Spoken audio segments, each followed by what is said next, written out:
Probably one of the most remote towns along the Texas border was Sanderson, the county seat of Terrell County. There is no cell service between the towns on Route 90, which is crawling with Border Patrol.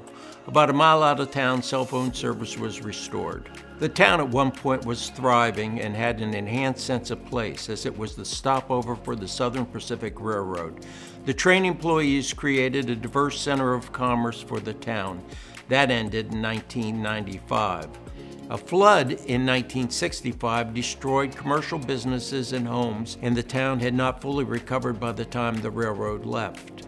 The lack of productive commerce and the ruins makes it somewhat attractive to me. I saw what had been previous attempts to revitalize. The sidewalk with the bricks and the handicap ramps on one side, and on the other side it looks like they wanted to keep the sidewalk at grade with the driveway and had a lower sidewalk for the handicapped. They had an historic artifact wagon as well as an old fire truck that could be considered an antique. The only viable store was a treasure chest metal sculpture. Sanderson has an overgrown sculpture garden, and the lack of upkeep was keeping with the sense of place within the downtown. The setting created a state of willful abandonment, and because there was no sprawl to eat it up, the sense of place from the past became a memory moving forward in the present. New construction of what looked to be a jail and a government building did not look like it was in use. I think it was federal money that was used for the handicap ramps and the accessible path sidewalk. The fact that the gas station last opened when sodas were 5 cents and had an inactive exposed electric service meter provided the right amount of different eras captured in time.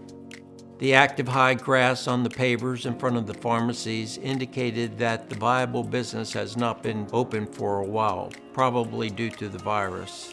Kiss My Grits restaurant was closed. Not sure about Texas hotspot chili con carne, but because of the ghost town look, the sculpture garden and the good metal sculpture store were actually a lot to do in town, and it had a strong theme that fought through the decay.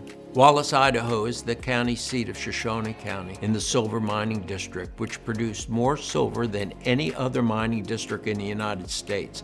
I saw a sign for a historic district, and I thought it would be good to pull over and see what it was about. I was surprised. The center of the universe is located in Wallace. I kind of lucked out to stumble on this attraction. When you revitalize towns, you pray for something like this. Compared to Sanderson, I was in the high rent district where you could buy into the commercial district or a house for $225,000 to $230,000 or rent an office for $300 a month.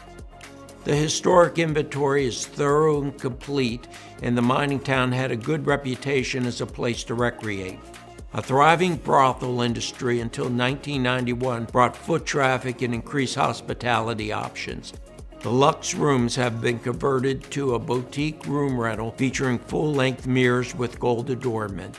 The historic district has retained most of its building inventory intact, which created an impressive presentation. When you are there, you want to be there. The streetscape was nothing fancy, but clean, crisp, and inviting. Everything about the town was inviting. They had a trolley moving through the downtown. There were a few vacancies, but there were still some stores moving in soon.